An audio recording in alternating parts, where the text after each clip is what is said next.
Então,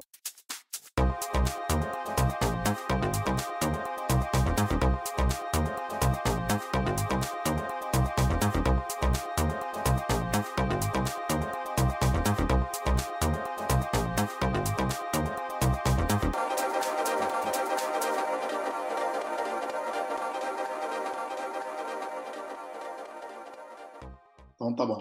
Pessoal, obrigado aí pela presença de vocês. Esse aqui deve ser o último ou penúltimo seminário.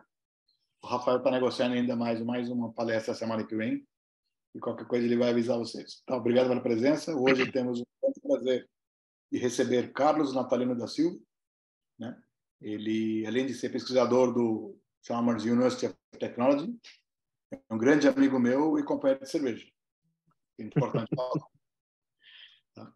Carlos, antes de falar sobre você, muito obrigado aí por aceitar participar do nosso programa aí, trocar experiências das suas pesquisas.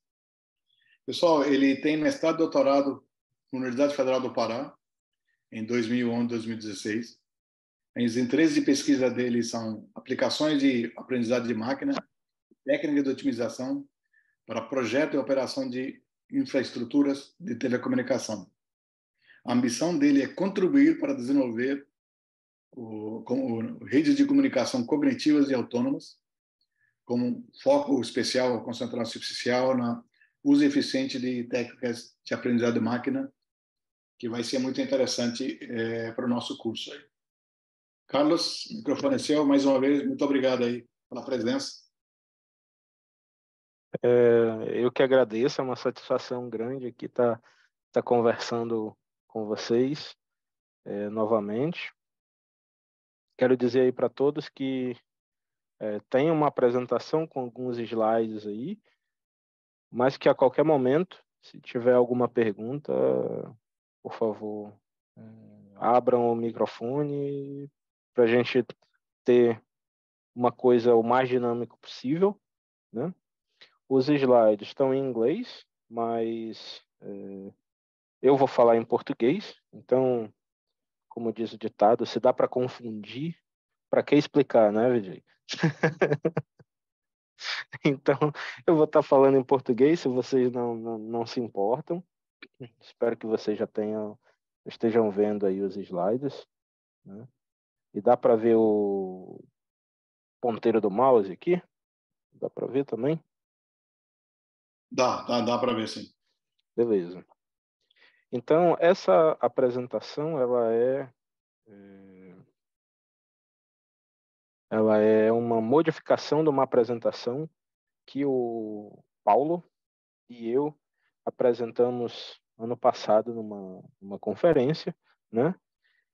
Então, fica aqui também o crédito ao Paulo. Então, parte dos slides foi ele que construiu. E nós fazemos parte do Departamento de Engenharia Elétrica aqui na Universidade de Tecnologia Chalmers, que fica em Gotemburgo, na Suécia. Gotemburgo é a segunda maior cidade da Suécia, atrás apenas de Estocolmo, que é a capital. Nós temos aqui cerca de 500 mil de habitantes na região metropolitana, né? Então, Estocolmo tem um pouco mais de 1 milhão, só para vocês terem a dimensão das cidades aqui, né? O país, se eu não me engano, tem menos de 10 milhões, se eu não estou enganado. E nós fazemos parte de um grupo aqui chamado Redes Óticas. É o grupo de redes óticas. Mas, apesar do grupo ser de redes óticas, eu e o Paulo trabalhamos mais na parte de automação de redes. E, durante a apresentação, eu vou tentar passar a mensagem do que é a automação de redes. Eu posso compartilhar depois esses slides também, Vijay, para você compartilhar aí com os alunos, né? E aqui estão os nossos contatos, né? Então, se vier alguma questão partindo de reflexão posterior aí da apresentação, fiquem à vontade para entrar em contato. E, como o Vijay falou, eu sou sou paraense, fiz graduação, mestrado e doutorado lá em Belém e tive a satisfação de dividir algumas cervejas com o professor VG aí ao longo da nossa jornada, e também morei em São José dos Campos por 5 meses fazendo disciplinas lá no INPE e no ITA, né? E estou aqui na Suécia há pouco mais de 6 anos, né? E também tenho novidades, VJ. Recentemente, eu assinei meu contrato como pesquisador permanente aqui. Esqueci de Então, informar, verdade. Meus parabéns aí pela conquista. obrigado. Então, eu vou ficar por aqui mais algum tempo. Então, se tiverem aí alguma curiosidade também com relação a diferenças e, enfim, qualquer curiosidade de como é que eu acabei em Gotemburgo, fiquem à vontade, a gente pode também ter uma conversa sobre isso no final. Carlos, você podia dar no final oportunidades, né, para pessoas que vão formar logo, né? Sim, Quais as chances para ir aí trabalhar com você, com o seu grupo? sim. Obrigado. Inclusive, temos vagas abertas agora, então posso comentar sobre isso, beleza?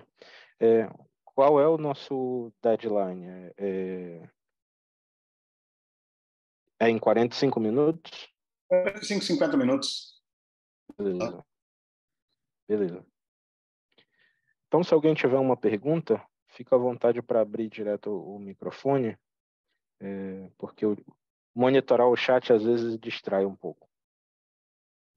Mas, entrando no tópico da nossa apresentação, esse slide aqui ele representa um pouco da evolução que as redes de telecomunicação têm sofrido ao longo das últimas décadas, né? E essa evolução ela está muito ligada com a palavra-chave aqui, que é virtualização. Então, virtualização começou na infraestrutura de nuvem. E ela começou por uma demanda de você compartilhar recurso físico, mas ter um isolamento entre os diferentes moradores, digamos assim, que compartilham esse mesmo recurso físico, certo? Então, digamos que um servidor é como um prédio de apartamentos, e aí você tem várias pessoas que moram nos apartamentos e as paredes lá são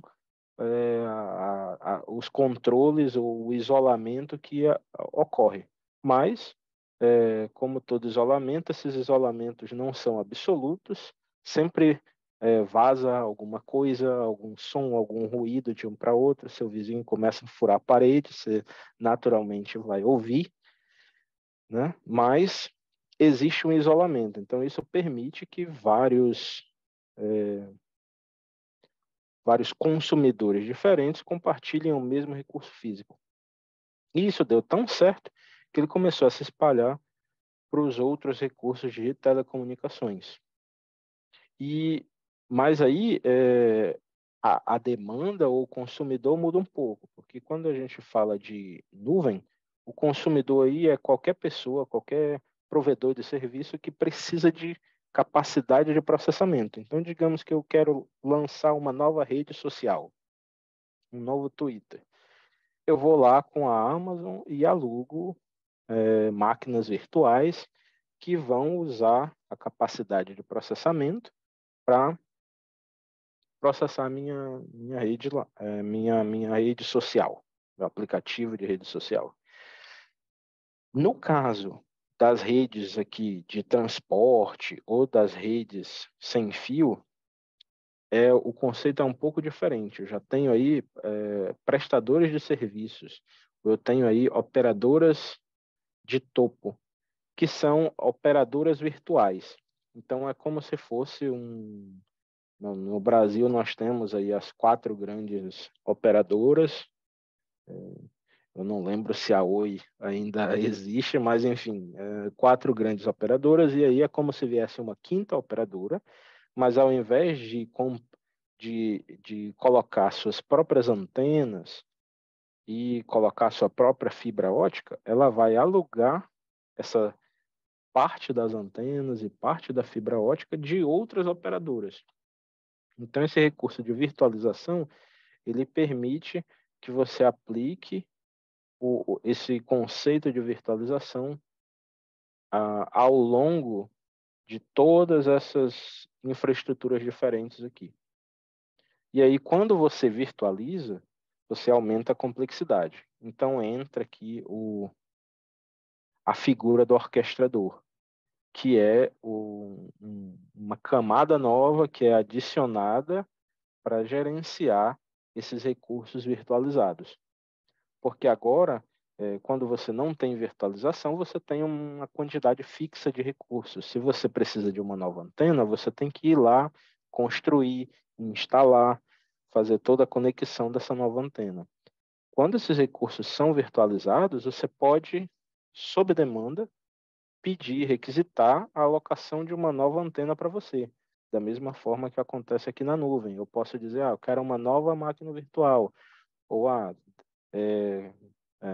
remova algumas máquinas virtuais que eu tenho. Então, vira um cenário muito mais dinâmico, onde você paga pelo recurso que você usa e você paga por dia ou por hora, ou hoje em dia até por minuto do que você usa. E aí isso traz uma complexidade que precisa ser resolvida através desse orquestrador. E aí, para acabar de complicar ainda mais as coisas, esses orquestradores eles podem ser empilhados um em cima do outro, dependendo da especificidade da infraestrutura que você está controlando. Então, na verdade, a automação de redes é justamente a área de pesquisa que estuda estratégias, algoritmos para serem colocados aqui nessa camada de orquestração, com vários objetivos diferentes. Pode ser o objetivo de aumentar a eficiência dos recursos, reduzir custos, pode ser de prover a melhor qualidade de serviço possível.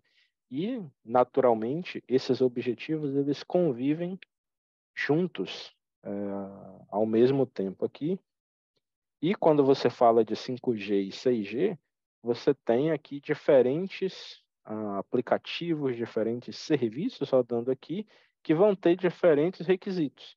Então, por exemplo, a gente está usando aqui o Zoom, e no Zoom a latência ela é muito importante, porque quando alguém fala, essa voz precisa chegar aqui o mais rápido possível. Então, o Zoom está rodando em cima dessa infraestrutura aqui. Mas se você está transmitindo um jogo em 4K, a latência já não é mais tão importante, mas agora você tem uma largura de banda, uma quantidade, uma taxa de dados bastante alta que precisa ser acomodada. E isso faz com que esse orquestrador aqui ele vire um software, né? E não apenas um, mas são vários. Esse orquestrador aqui está representado como um bloco, mas isso pode ser vários blocos. Eu vou dar um exemplo posteriormente, mas isso vira uma peça de software bastante complexa, né? Então, a automação de redes estuda como é que a gente pode concretizar essa visão de ter um orquestrador que controla a minha infraestrutura de redes e oferece serviços para as minhas aplicações. Então, como vocês podem notar, é um processo complicado. E por que que isso é feito? Bom, existem vários motivos para você fazer isso, mas um deles é você precisa otimizar o uso de recursos. Então, nós estamos hoje com cada vez mais demandas, cada vez mais tráfego, cada vez mais requisitos com relação à infra que a gente precisa, e se a gente não fizer um uso consciente do recurso, a gente vai precisar colocar um data center em cada cidade do Brasil. Então, vamos ter que construir 5.000 data centers. Então, precisamos otimizar recursos. Os usuários, hoje em dia, também estão cada vez mais exigentes por conta das aplicações que estão cada vez mais especializadas e necessitam de serviços cada vez melhores. De novo, o Zoom está aqui e, com certeza, se vocês já tiveram numa chamada, por exemplo, através de 4G, estando em movimento, num carro ou num ônibus, você pode sentir que, às vezes, tem o jitter, né, na conexão, não é tão bom. E aí, quando a gente fala na próxima década, aí entra metaverso, entra telepresença, um monte de outras coisas. Outra coisa é que o mercado muda cada vez mais rápido. Hoje você tem aplicações novas que elas aparecem e em um mês elas já estão dominando o seu tráfego. E as operadoras, se elas têm uma infraestrutura que é gerenciada de modo rígido, fica muito mais difícil de adaptar essa infra para inovações que estão acontecendo o tempo todo, né? E aí, ainda nisso, você tem que reduzir o tempo de criação e de oferta de um novo serviço. Então, você expande o portfólio e tudo isso vai levar a um retorno do investimento cada vez melhor, cada vez mais robusto. Então, no final das contas, as operadoras elas querem aumentar o seu retorno do investimento, que é um investimento que não é baixo para instalar uma infraestrutura e consolidar e manter o seu modelo de negócios, né? Então, tem vários aspectos críticos aqui, entre eles, o primeiro é o que nós já comentamos lá no primeiro slide, que é você estar movendo de equipamentos discretos ou equipamentos físicos para equipamentos virtualizados. Isso acontece não apenas em telecom, mas em todas as indústrias, né? Basicamente, a gente está movendo, a gente está se transformando de uma economia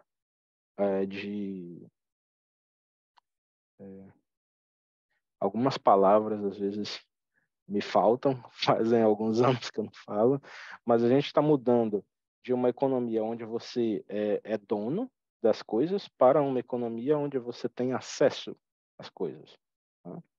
E isso também acontece com a infraestrutura de telecomunicações, né?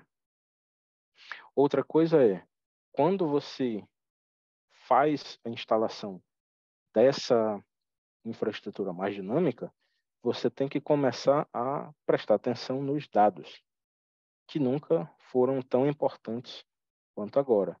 Então, a gente vai falar um pouco de como obter esses dados e como processar esses dados de forma a facilitar a operação da rede, né?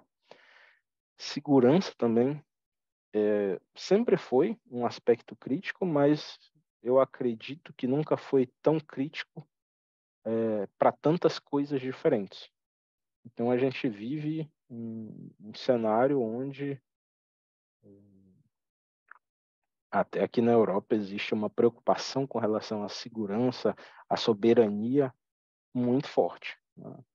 Temos a guerra da Ucrânia, que é bem aqui, a uns poucos quilômetros daqui que está acontecendo e isso impacta muitas coisas, né? Outra coisa é que a tendência hoje em dia é abrir os sistemas cada vez mais. Então, você vai de sistemas que eram mais fechados, onde você comprava, por exemplo, um switch, E essa suíte tinha o software específico lá, digamos, que seja da Cisco, da Microsoft, para controlar esse suíte. Para um cenário onde a demanda da indústria é que isso seja cada vez mais em plataforma aberta, né? E, para finalizar, existe a necessidade de desenvolver novos modelos de negócio para as operadoras, para aumentar o portfólio. Isso é porque, com relação às operadoras aos provedores de nuvem, as operadoras elas têm um lucro muito menor, né? Então, acaba que há uma pressão financeira para você, de novo, maximizar o retorno do investimento aí. E aí, inteligência artificial, ou mais falando de forma mais realística, aprendizagem de máquina vem como uma forma de você aliviar a pressão com relação a como operar essas redes, né? Então, a gente passa com a ajuda de aprendizagem de máquina, a gente passa de um sistema dominado por regras que são criadas por especialistas para um sistema que se adapta melhor e que extrai essas regras dos dados que são coletados e dão algumas propriedades para essa nova rede que é gerada, de se autoconfigurar, de se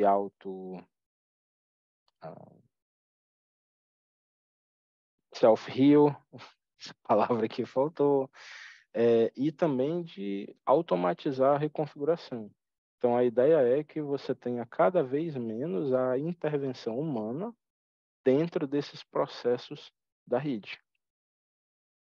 E aí, naturalmente, o que ninguém fala quando a gente fala isso, e eu também nunca falei, é que, na verdade, a complexidade ela não desaparece. A complexidade ela só muda de lugar. Então, basicamente, quando a gente faz isso, a gente está mudando de complexidade, a gente está aliviando o requisito para o especialista em telecom, para o especialista em redes, e a gente está aumentando o requisito para o especialista em aprendizagem de máquina, que vai ter mais dados para processar, mais modelos para gerar.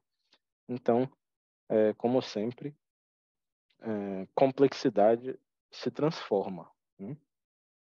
E isso acontece através de um loop onde você tem sensores na sua rede, dos quais você coleta dados, você analisa, você aprende com esses dados e aí você toma algum tipo de ação.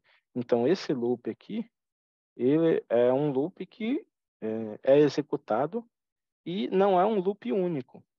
Esse loop ele pode ser tanto local, então digamos que eu tenha um data center aqui. Dentro desse data center vão existir vários loops que controlam a operação desse data center. Mas em um nível mais macro, esse loop também vai estar sendo executado no orquestrador para tomar decisões mais globais. Então, não é que você está fazendo o mesmo trabalho duas vezes, mas o loop de dentro de um data center ele tem um objetivo diferente do loop que está sendo executado no orquestrador. E, de novo, isso tudo aqui é software. Então, baseado nesse cenário aí, o que nós temos e que eu gostaria de comentar são 4 tópicos aqui, que são as plataformas abertas, os frameworks de monitoramento, onde é que nós podemos usar a aprendizagem de máquina para esse orquestrador e alguns desafios que estão abertos aí. E vamos para as conclusões. Eu também vou podemos comentar aí sobre algumas oportunidades que nós temos aqui agora. Mas falando de plataformas abertas, o que acontece? Agora entra um pouco no tópico de redes óticas, mas tradicionalmente as redes óticas elas são sistemas muito fechados, onde a operadora ela faz um processo de licitação e uma vez que ela decide o fabricante que vai prover as redes óticas para ela, isso vem como um pacote fechado. Então você compra todos os nós, todos os elementos da rede ótica de um único fabricante que te provê não apenas o equipamento, o hardware, mas também te provê o software de gerenciamento para você gerenciar essa rede. Isso facilita para a operadora no sentido de que você tem um pacotão que você compra, mas uma vez que você compra isso, você está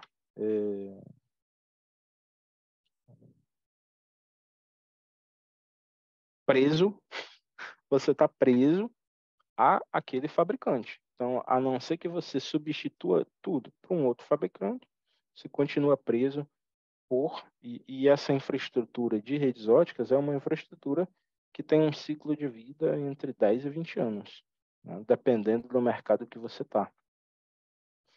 Então, é um longo período de tempo e muitas vezes o custo de aquisição ele é menor do que o custo de manutenção durante todos esses anos. E aí, se você está preso a um fabricante, basicamente ele pode fazer o seu próprio preço porque você está de mãos atadas. Então, a ideia é que você parta de uma rede que é vista como um único monolito.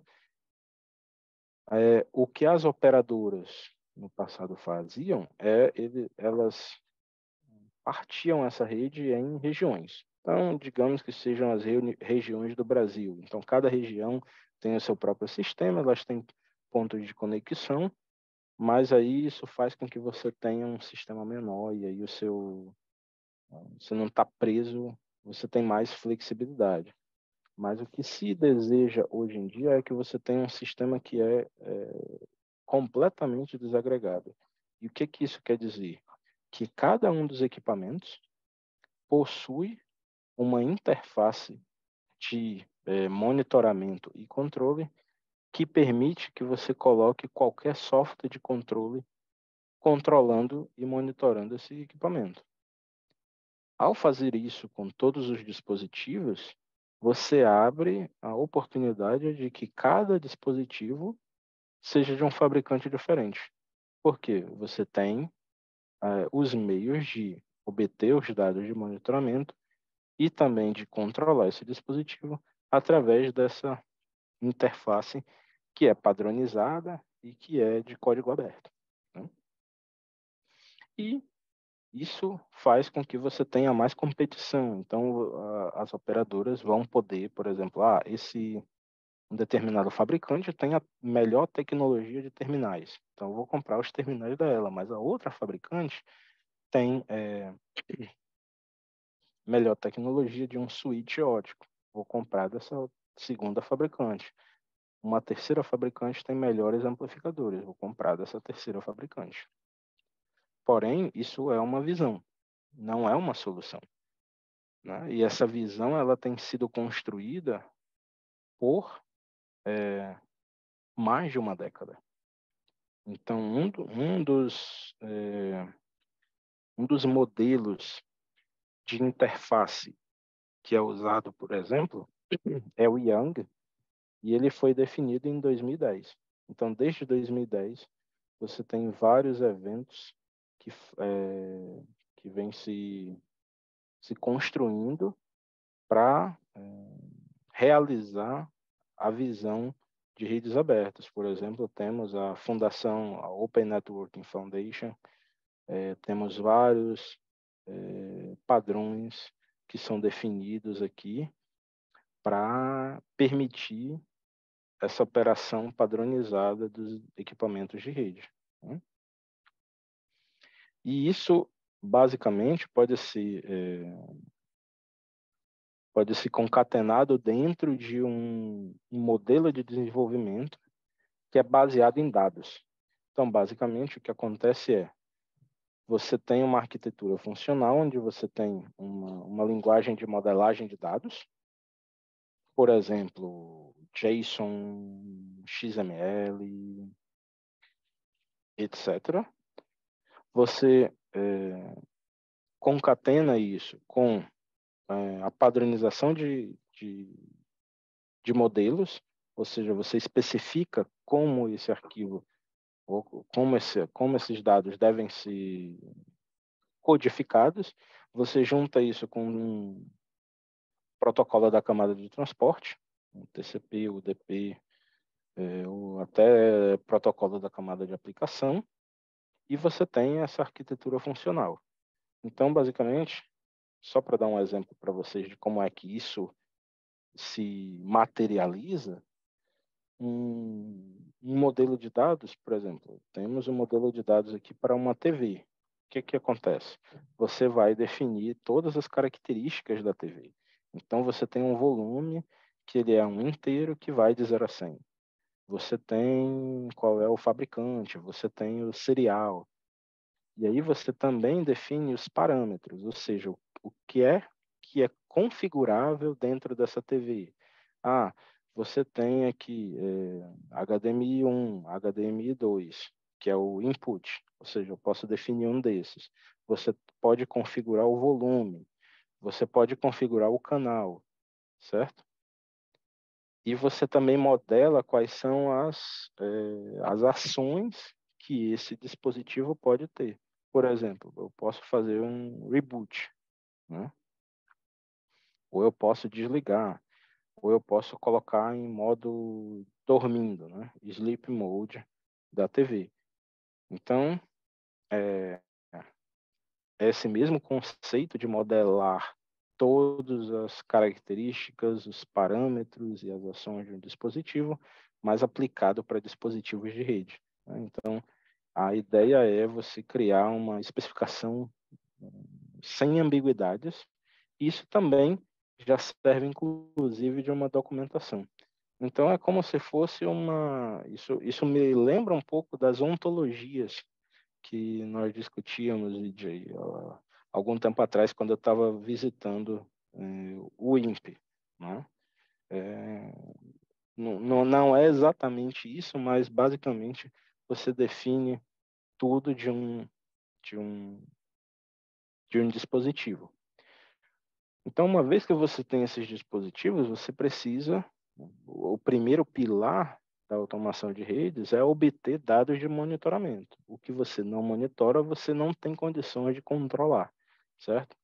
Então, no monitoramento tradicional, o que acontecia é que você tinha os dispositivos e existia já para instalações de larga escala, você também tinha aqui uma camada de agregação que consolidava todos os dados recebidos e mandava para um servidor centralizado em algum lugar. O problema disso é que você você centraliza a inteligência da rede em um único lugar, então vai ter uma carga muito grande nesse componente aqui centralizado, você tem um único ponto de falha, você tem vários problemas quando você centraliza isso. E outro problema é que é um uso muito ineficiente dos recursos, porque basicamente você tem apenas uma reprise. O proxy aqui, ele apenas concatena e envia esses dados. Ele não faz nenhum processamento aqui. Então, basicamente, a minha necessidade de comunicação, o uso da rede, escala junto com o número de dispositivos, né? O que tem havido hoje é que a gente está movendo mais para um modelo de telemetria, que é nada mais do que um monitoramento, mas um monitoramento mais inteligente e mais distribuído, onde você distribui para o que era chamado de proxy também parte da inteligência e também capacidade de filtrar os dados.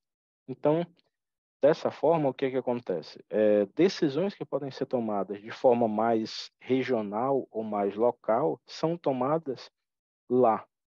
de forma distribuída, e também dados que só são necessários para aquele tipo de decisão que é local ou regional também só ficam lá, não são transmitidos para o monitoramento central. Então, dessa forma, você tem um uso mais eficiente da rede, mais eficiente da computação, e você também tem um loop de feedback muito mais rápido por algumas ações serem tomadas no local ou no regional. Certo? Então, esse é o primeiro pilar da automação de rede, é como é que eu posso coletar dados e distribuir inteligência de forma mais eficiente. Né?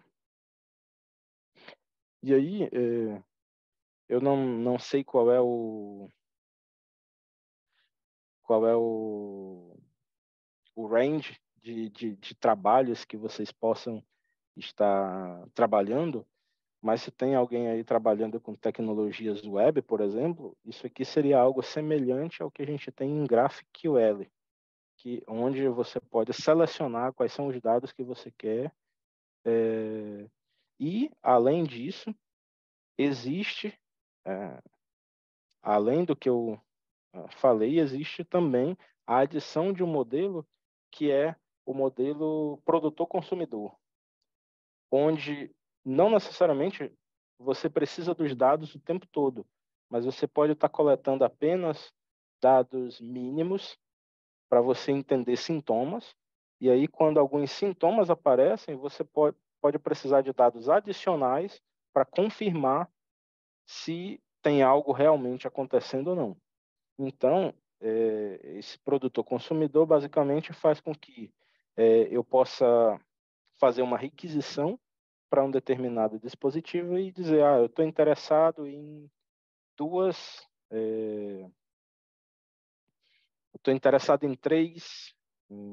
três métricas que você coleta, ok? Aí uma outra entidade vai e diz, eu estou também interessado, mas eu estou interessado em outras métricas. Então, basicamente, notem que essas três curvas aqui, elas são diferentes dessas três aqui. Cada entidade que nós temos aqui recebe apenas o que é necessário para ela. E aí, esse modelo produtor-consumidor também faz com que eu possa, por exemplo, me inscrever para algumas dessas métricas por um determinado período de tempo, onde eu posso ter um sintoma que eu quero confirmar, e quando eu confirmo ou não aquele sintoma, eu digo, não precisa mais me mandar isso. Então, de novo, existe esse modelo onde você tem um uso mais eficiente dos recursos de computação e de rede, certo? Eu estou falando muito, mas, enfim, uma vez que você coletou o dado, você tem que processar esse dado e usar isso para otimizar a operação da rede. E aí, nós entramos aqui para o tradicional diagrama das categorias de algoritmos dentro da aprendizagem de máquina, que eu vou assumir que vocês já viram algo parecido, mas basicamente, só em poucas palavras, aprendizagem supervisionada é quando você tem uma clara definição de entrada e saída. Não supervisionada é quando você quer clusterizar, você quer detectar semelhanças e diferenças entre os dados. E a aprendizagem por reforço é quando você tem processos decisórios, onde você quer otimizar um determinado objetivo. Você sabe qual é o seu objetivo, mas você não sabe como chegar lá, e a aprendizagem por reforço vai gerar uma política que te ajuda com isso, certo? Então, aprendizagem supervisionada e não supervisionada é geralmente associada a algoritmos que são assistidos por aprendizagem de máquina, ou seja, eles oferecem uma saída que vai ser usada por algum algoritmo para tomar alguma decisão, enquanto que a aprendizagem por reforço, ela já representa a decisão, já te dá a decisão final, digamos assim. E aí, visto que essa última categoria de aprendizagem por reforço já te dá a decisão, um ótimo caso de uso para isso é a tomar decisão a nível aqui do meu orquestrador, que automatiza a minha rede. Então, roteamento é um dos problemas clássicos de rede e, naturalmente, existem inúmeras variações desse problema. Um deles é que você tem diferentes classes de serviço, como de baixa prioridade e alta prioridade, onde o preço varia de acordo com a prioridade, e você tem, por exemplo, o preço onde de alta prioridade só aceita o menor caminho, só aceita a menor latência. Então, como você resolve esse problema? Você poderia gerar uma heurística usando conhecimento especialista, mas você também poderia usar a aprendizagem por reforço. Então, através da interação entre a minha rede, que é o ambiente aqui, o environment, na modelagem clássica de aprendizagem por reforço, e treinar aqui uma política no meu agente. Outra característica muito importante de aprendizagem por reforço é que a ideia é maximizar a recompensa de longo termo, de longo prazo. Então, ela não tem um objetivo de otimizar de forma local, mas de otimizar toda a sequência de decisões que foram tomadas e que levaram a uma recompensa melhor ou pior ao final dessa sequência. Então, de certa forma, uma vez que o treinamento foi bem sucedido, a aprendizagem por reforço opera quase como um preditor, quase fazendo uma predição de quais são os passos que vão te levar a maximizar a tua recompensa.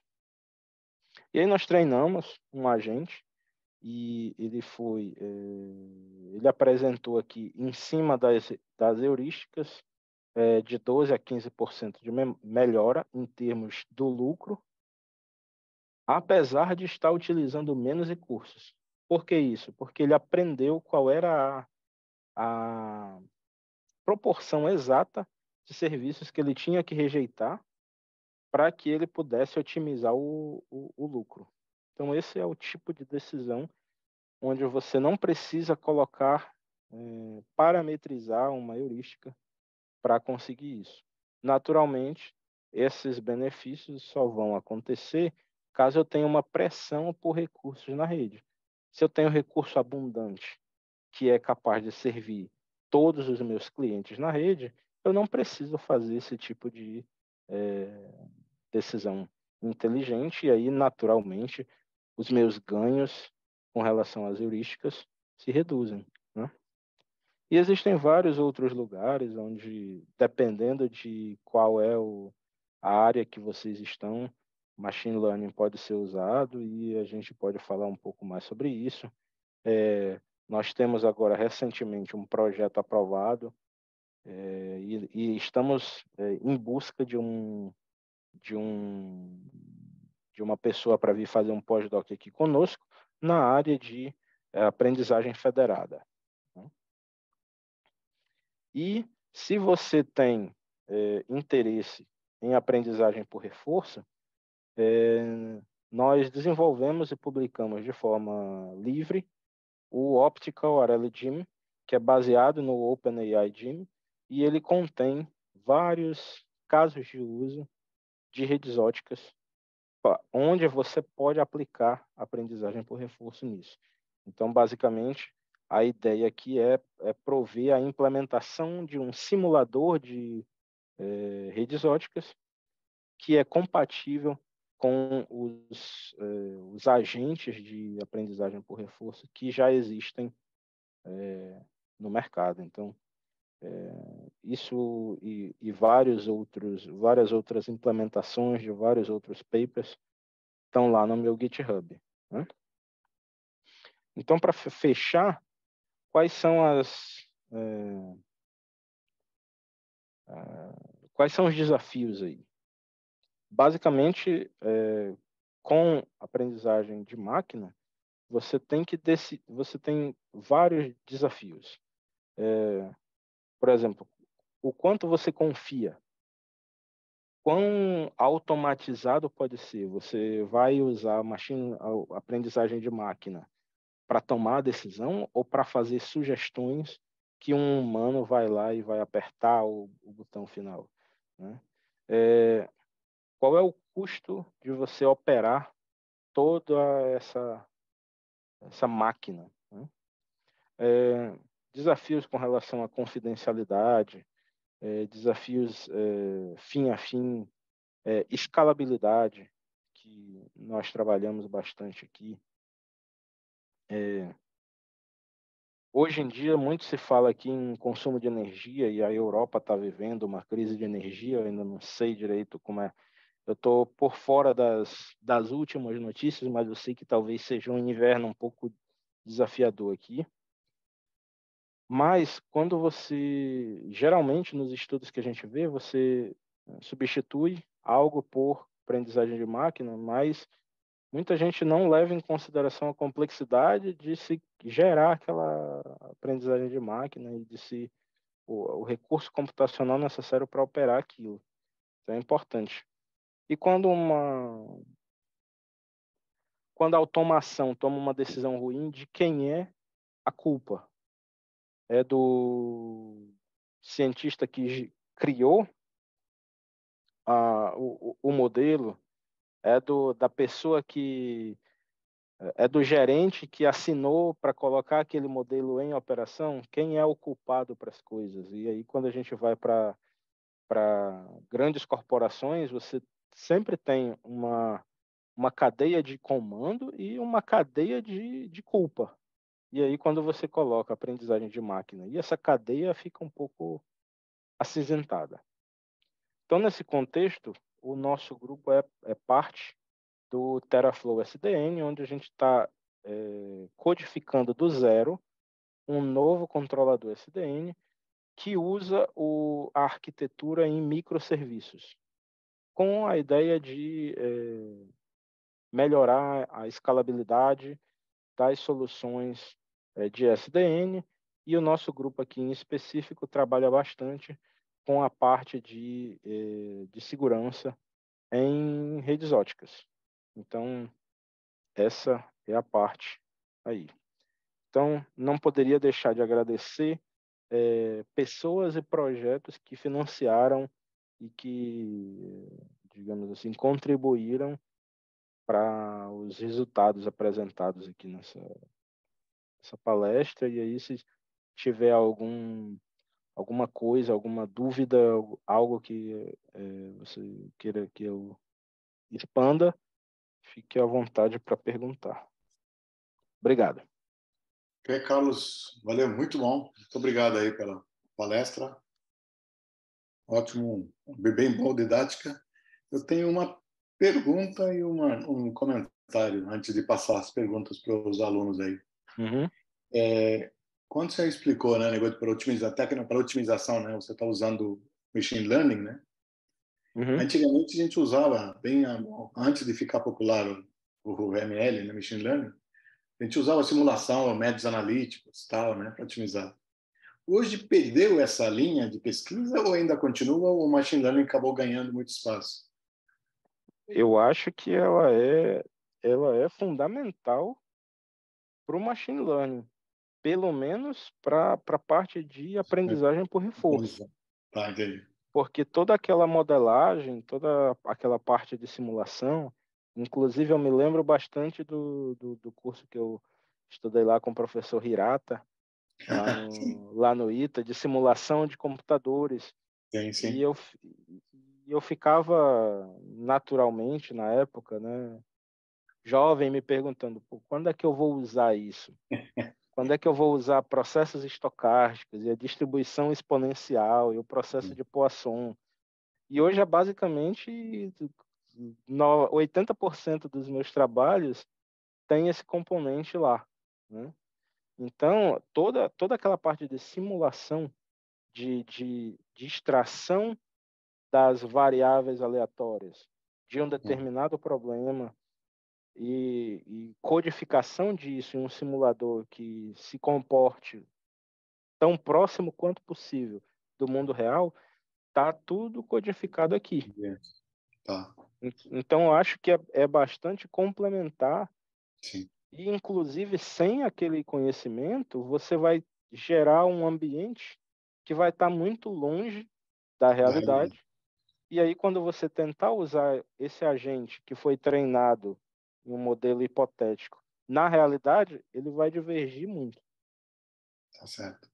É isso aí. O outro comentário é sobre aquele Data-Driven Models, né? Que realmente assemelha muito sobre o dicionário, né? Uma hierarquia de termos, etc. Mas também remete à orientação a objeto, né? Programação, porque Também. o ator principal é dado, então você consegue, como é que chama? Associar uma rotina, uma função para poder trabalhar em cima do dado. Então, mesma abordagem, né? Que eu entendo. Sim, sim, com certeza. Okay. Pessoal, se vocês quiserem perguntar, é mais fácil usando o microfone. Se quiserem escrever alguma coisa no chat, eu leio aqui. Fica à vontade, por favor.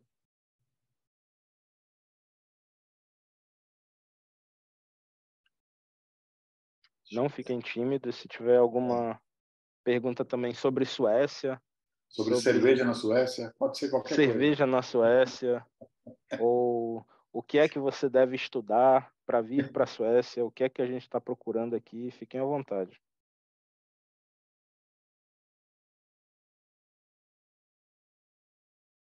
Será que estão lá?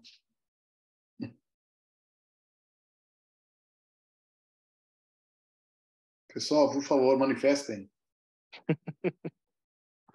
Estão tímidos. Estão tímidos. Não, estão online, estão online. Tá tímido. Sim. Tem pergunta. Façam perguntas, pessoal. Ele é do Brasil, estava na Suécia. Quem sabe vocês vão encontrar com ele ali. Todo mundo está Só para comentar, a gente está com sobre a uma... vaga aí, né? Vaga e também oportunidade, como é que eles fazem, quais são as expectativas deles, né? Já que não tem pergunta, então eu vou botar o meu chapéu de recrutador aqui, né?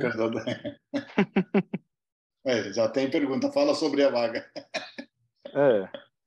Botar meu chapéu de recrutador e falar, deixa eu achar aqui onde é eu postei. Eu estou tentando achar o link aqui.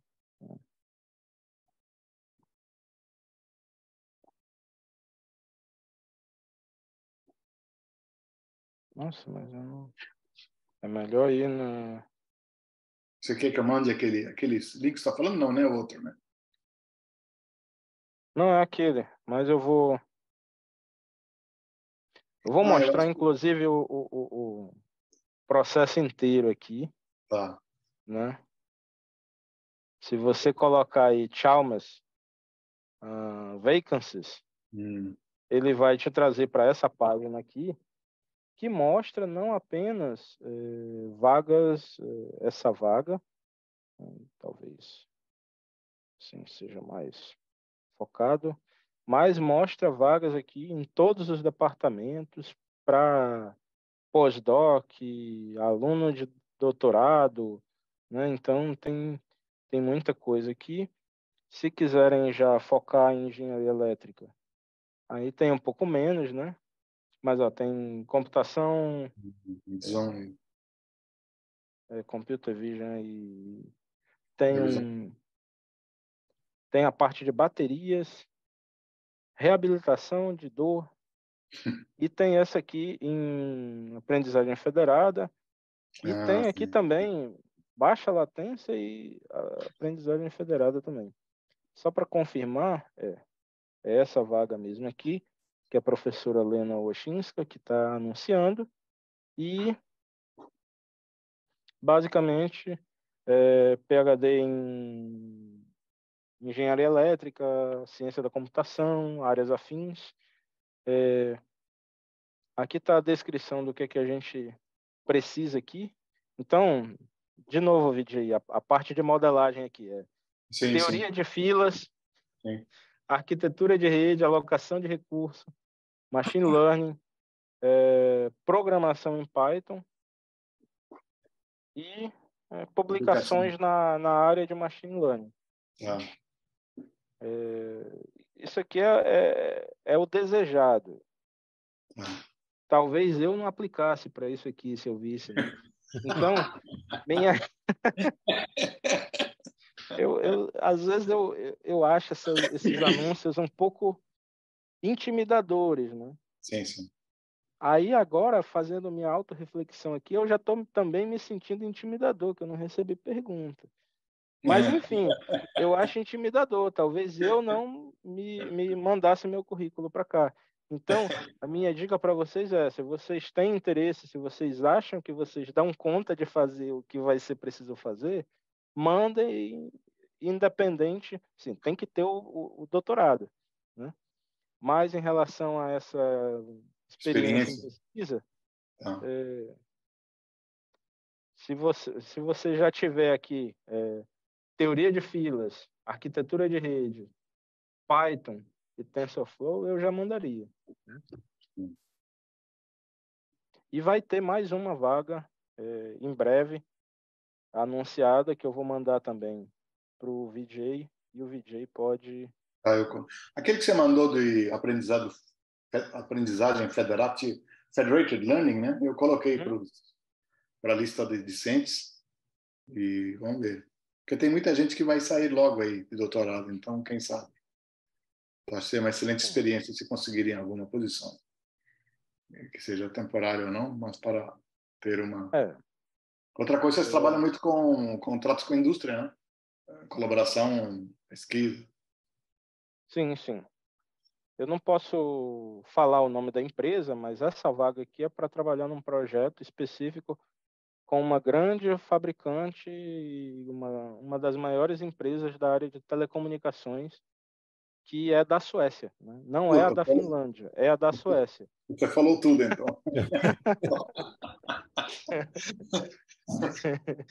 Não é a da China, não é a da Finlândia. É a da Suécia. Você matou, hein?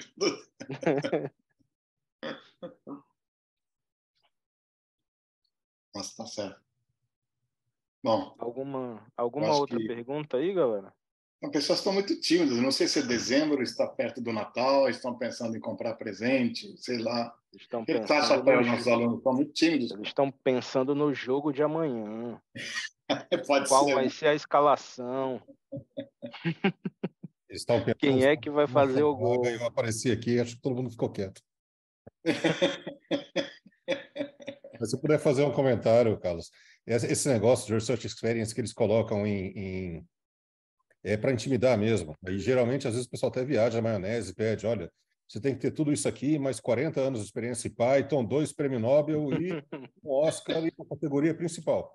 Eles pedem tudo isso eu acho que para intimidar mesmo, para inicial. Mas a sugestão para o pessoal que acha que está em condições, manda nem que seja para ter uma avaliação do lado de lá da empresa. Eles vão dar um feedback, né? Isso é importante. É importante meter a cara. Sim. Assim, quando eu vim para a Suécia, no papel, eu estava atrás. Né? E acabou que aconteceu, porque eu mandei. Né? Então, o não você já tem. Né? Exato. E já que vocês estão preocupados com os trabalhos de final de trimestre, eu posso deixar só uma última reflexão aqui para vocês, mais da minha experiência própria aqui, que o que eu vejo hoje no pessoal que está digamos assim, no processo de graduação, mestrado e doutorado é uma pressa muito grande para chegar na coisa complicada. Mas minha dica é: foquem no básico, porque o que eu vejo hoje são muitos candidatos aqui que, eu estou trabalhando com, não sei, TypeScript, estou trabalhando com Kubernetes, Cloud Native, bancos de dados não relacionais, React e todas essas últimas tecnologias, mas a pessoa não sabe a diferença entre TCP e UDP. Se der um telnet para a pessoa fazer uma requisição GET para pegar a página inicial de um site, a pessoa não sabe fazer uma requisição HTTP, né? Como é que você... Qual é a diferença da classe para o objeto? Então, se você não sabe isso, alguma hora vai faltar, né? Então, pessoal, foquem no básico e tenham uma boa fundação, porque isso com certeza pode não ser hoje, pode não ser amanhã, mas uma hora vai fazer a diferença, né? E aí isso vai lá no final se transformar em uma vantagem competitiva, né? Uma coisa que você acumulou e aí virou uma vantagem competitiva. Então, foram pequenas vantagens competitivas que eu acumulei que me permitiram conquistar isso que era o que eu queria na época, né? E que é o que eu quero agora. Então, se é isso que você quer, se é isso que você procura, acumule vantagens competitivas. Beleza? O Carlos, tem uma pergunta Opa. perguntando sobre que tecnologia que vocês trabalham para gerenciar as redes, se são todas com Linux ou são tecnologia de código aberto?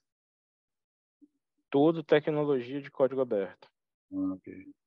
Isso é outra coisa também que muita gente negligencia do quão básico isso é. Mas, assim, se você não tiver familiaridade com o terminal, na indústria e na pesquisa de hoje em dia, ninguém faz login com interface gráfica em lugar nenhum. Sim. Fatalmente, você vai ter que fazer um login com SSH e entrar com comandos para rodar o teu job lá no cluster, ou para fazer um debug da tua aplicação que está rodando num outro lugar. Então, familiaridade com Linux é também fundamental, porque hoje em dia, quando você fala de tecnologia de ponta, o que é? É Docker, container, Kubernetes, aplicações Cloud Native. Tudo isso é instalado em cima de Linux. Então, hoje em dia, até a nuvem da própria Microsoft roda em Linux. Então, Linux eu colocaria tão fundamental quanto saber a diferença do TCP para o UDP e todas essas outras coisas aí que eu falei. Perfeito. Bom, pessoal, se vocês não tiverem mais nenhuma pergunta, não sei se Rafael já confirmou semana que vem ou você vai mandar em grupo, né? Sobre vai ter seminário ou não, né? Pessoal, sobre o seminário da aula que vem, não é um seminário. A gente vai ter um curso de bibliometria com o pacote Bibliometrix no R. Eu vou mandar de novo o e-mail para vocês e tá o anúncio lá no Facebook da gente.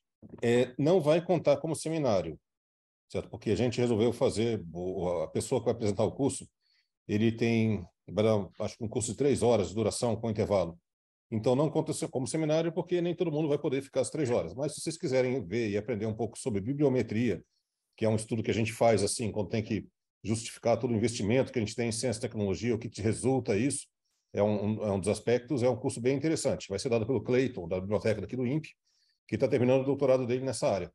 Então, vocês estão convidados para assistir o curso, mas não é um seminário. Esse do Carlos seria o último seminário oficial desse ano. Ok. Então, Carlos, você foi escolhido para fechar o ciclo de seminários desse período acadêmico. Agradeço demais aí. Uma pena que não deu certo naquela época.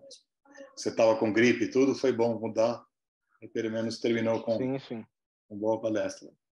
Então, Carlos, o Rafael vai mandar para você. Agradeço o convite. Não, que isso. Já estava pensando faz tempo, ainda bem que deu certo. O Rafael vai te mandar o link da gravação, se você quiser compartilhar. Ele também é um certificado que ele vai te passar aí. É o fim de semana. E vamos manter contato e a gente vai conversando. Eu vou falar com o Renato hoje à noite e depois eu converso com você. Tá ótimo, então. E, pessoal, muito obrigado, então. E a gente encerra com esse o seminário do Carlos e o ciclo de seminários de 2022. Os seminários recomeçam, para quem ainda precisa fazer e para quem deveria ter interesse em fazer, eles recomeçam de novo assim que começarem as aulas. Segue o calendário letivo da gente. Certo? Muito obrigado a todos e até o ano que vem. Obrigado. Tudo bom, pessoal. Tchau, obrigado. Tchau, tchau.